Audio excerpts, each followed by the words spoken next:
ভাগ্যে যেন ভালো কিছু আল্লাহ লেখেন, আপনার নসিবে যেন ভালো কিছু আসে, আপনার রিজিকে যেন আল্লাহ বরকত দান করেন, এর জন্য বেশ কিছু আমল আমরা কোরআন হাদিসের আলোকে বলতে পারি, সাজেশন দিতে পারি।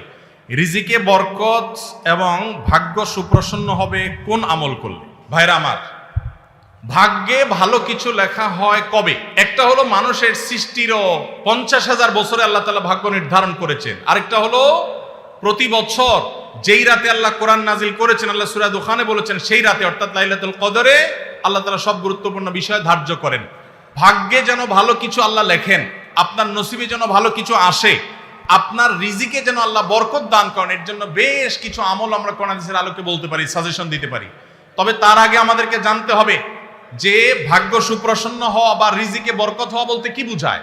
ভাই, রিজিকে বরকত হওয়া বলতে বুঝায় আপনি যা কামাই করবেন এর ভিতরে আল্লাহ তাআলা কল্যাণ দিবেন, যা কামাই করবেন এর ভিতরে বরকত হবে। প্রাচুর্য না, অনেক টাকা না, যা হবে এটাতে কি হবে?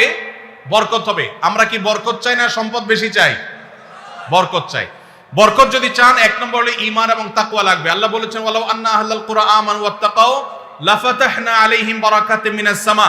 যদি কোনো জনপদের লোকেরা ঈমান আনে, আল্লাহর ভয় অন্তরে লালন করে, আল্লাহ বলেছেন আসমান থেকে বরকতের সব দুয়ার খুলে দেওয়া হবে। এজন্য ভাই, ঈমান যদি থাকে, তাকওয়া যদি থাকে, গুনাহমুক্ত জীবন গড়ার সংকল্প যদি থাকে, বরকত আসবে জীবনে। নাম্বার 2, ইস্তেগফার বেশি বেশি করলে আল্লাহ বলেছেন সূরা নূহের মধ্যে, যদি কেউ ইস্তেগফার করে, নূহ আলাইহিস সালাম তার জাতিকে বলেছেন ফাকুল তুস্তাগফিরু রাব্বাকুম ইন্নাহু কানা গাফফারা ইউরসিলিস সামাআ আলাইকুম মিদরারা ওয়া ইমদিদুকুম বিআমওয়ালিন ওয়া বানিন ওয়া ইয়াজআল লাকুম জান্নাতিন ওয়া ইয়াজআল লাকুম আনহারা। আল্লাহ নবী নূহ আলাইহিস সালাম বলেছেন, আমি আমার জাতিকে বলেছি তোমরা আল্লাহর কাছে ইস্তেগফার করো, ক্ষমা প্রার্থনা করো।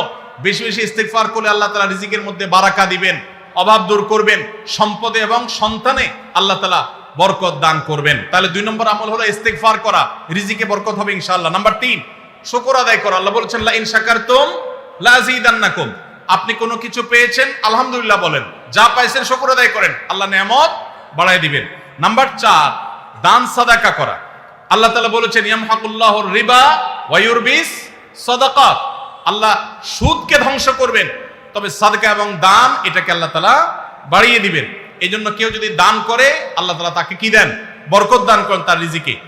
তারপরে 5 নম্বর হলো আত্মীয়তার সম্পর্ক রক্ষা করা। নবীজি সাল্লাল্লাহু আলাইহি সাল্লাম বলেছেন মান সাররাহু আন ইউবসাতা লাহু ফি রিজকিহি আও ইউনসালাহু ফি আথারিহি ফালিয়াসিল রাহিমা। যে ব্যক্তি চায় তার আত্মীয়তার সম্পর্কে, যে ব্যক্তি চায় তার